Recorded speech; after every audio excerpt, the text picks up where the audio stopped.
بسم اللہ الرحمن الرحیم۔ میں ہوں بشرا وسیم فاروقی۔ آج ہم معاشرے کے ایک بہت ہی بڑے اور اہم مسئلے کے بارے میں بات کریں گے۔ ہمارے والدین ہم سے بہت زیادہ محبت کرتے ہیں اور ہمارے لیے بہت احسان کرتے ہیں اور ہمیشہ اپنی اولاد کے لیے بہتر فیصلہ کرتے ہیں، مگر جانے انجانے میں وہ اپنی اولاد کے ساتھ زیادتی بھی کر جاتے ہیں۔ آپ دیکھیں کہ کوئی بچی ہے اور اس کا رشتہ آ رہے ہیں، مگر والدہ اس کو رشتے کو بار بار رد کر دیتی ہے کہ یہ رشتہ ٹھیک نہیں ہے۔ اس طرح کرتے کرتے بچی کی عمر بہت زیادہ ہو جاتی ہے اور پھر بالآخر انہیں اپنے ناپسندیدہ رشتے کو ہی منظوری دینی پڑ جاتی ہے۔ دوسرے نمبر پر آپ دیکھیں کہ اگر والدین کسی بچی کی شادی کرتے ہیں اور اسے مسائل درپیش آتے ہیں،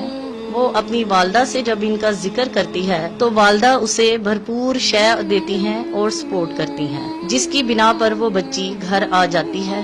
اور جب بھی اسے کوئی مسئلہ پیش آتا ہے تو وہ بار بار اپنے والدین کے گھر آ جاتی ہے، یعنی اس کا زیادہ تر وقت 90% اس کا وقت اپنی والدہ کے گھر اور 10% اپنے سسرال میں گزرتا ہے، جو کہ غلط ہے۔ اس کے برعکس آپ دیکھیں ایک اور مسئلہ ہے کہ بچی جو ہے اس کو پھر کوئی مسئلہ درپیش ہوتا ہے تو اس کی والدہ کی شے اور سپورٹ کی بنا پر وہ اپنا سامان اور بچے اٹھاتی ہے اور مستقل طور پر والدہ کے گھر آ کر رہنا شروع ہو جاتی ہے۔ اسے ہم علیحدگی کا نام بھی دے سکتے ہیں۔ اس کے بعد آپ دیکھیں کہ اور ایک اور مسئلہ ہے، اسی طرح کسی اور بچی کے ساتھ کوئی مسائل درپیش ہوتا ہے تو والدہ کی شے اور سپورٹ پر وہ بچی طلاق لے کر مکمل طور پر اپنے گھر آ جاتی ہے، تو والدہ کے ساتھ اس کا وقت گزرتا ہے، والدہ اس کو ایک سہارے کے طور پر استعمال کرتی ہیں، وہ جانے انجانے میں اس بچی کے ساتھ زیادتی کر جاتی ہیں۔ یہ ایک نفسیاتی مسئلہ ہے کہ عمر زیادہ ہونے کی وجہ سے والدہ کا اپنے شوہر کی بجائے اپنی بچی کے ساتھ زیادہ اچھی انڈرسٹینڈنگ اور بانڈنگ ہے۔ اس سہارے کو وہ تلاش کرتی ہیں جو وہ خود نہیں جانتی کہ وہ ایک سہارا تلاش کر رہی ہیں اور وہ جانے انجانے میں اپنی بچی کا گھر خراب کر رہی ہیں۔ میری اس بات کی تصدیق کے لیے آپ اپنے ارد گرد کے لوگوں پہ ابھی نظر ڈالیں تو آپ دیکھیں ہر گھر میں کوئی نہ کوئی ایسا مسئلہ ضرور موجود ہے۔ اس وقت کسی نہ کسی بچی کو طلاق ہوئی ہے، کوئی نہ کوئی بچی علیحدگی کر کے آئی ہے، کوئی نہ کوئی بچی اپنا مسئلہ لے کر بیٹھی ہوئی ہے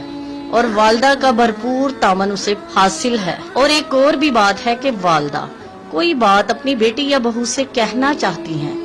اور وہ اس بچی کو سامنے کر دیتی ہیں، وہ والدہ کے دل کی بات ان کے سامنے کر دیتی ہے، والدہ اچھی بن جاتی ہیں اور اس بچی کی ریپوٹیشن خراب ہو جاتی ہے۔ تو یہ ایک نفسیاتی مسئلہ ہے، یہ والدین جان بوجھ کر نہیں کرتے، یہ وہ جانے انجانے میں کر جاتے ہیں۔ تو خدارا میری ان والدین سے اپیل ہے کہ آپ اپنی بچیوں کو اس طرح کی شے مت دیں اور ان کا گھر خراب مت کریں، اور میری ان بچیوں سے بھی اپیل ہے کہ خدارا اپنی عقل اور سمجھ سے کام لیں، کیونکہ جب تک آپ کے والدین حیات ہیں تو آپ کو اپنی غلطی کا احساس نہیں ہوگا۔